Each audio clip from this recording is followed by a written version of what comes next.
قوم پرستی، لسانیت اور تعصب سے اللہ کی پناہ۔ رسول اللہ صلی اللہ علیہ وسلم نے ارشاد فرمایا ہے، وہ شخص امت محمدیہ میں سے نہیں جو عصبیت، قوم پرستی اور لسانیت کی طرف بلائے، اور وہ شخص بھی امت محمدیہ میں سے نہیں جو عصبیت، قوم پرستی اور لسانیت کی بنیاد پر لڑائے، اور وہ شخص بھی امت محمدیہ میں سے نہیں جو عصبیت، قوم پرستی اور لسانیت کا تصور لیے ہوئے مر جائے۔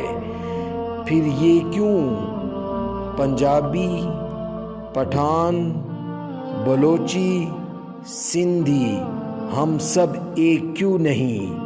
آپس میں اتنی نفرتیں کیوں؟ اللہ ایک ہے ہم سب کا، رسول ہم سب کا ایک ہے، دین ہم سب کا ایک ہے، تو یہ آخر میں ایک دوسرے سے اتنی نفرتیں کیوں؟ خدا را ان نفرتوں کو دور کیجیے اور ایک دوسرے کے قریب آئیے اور ایک امت بن جائیے۔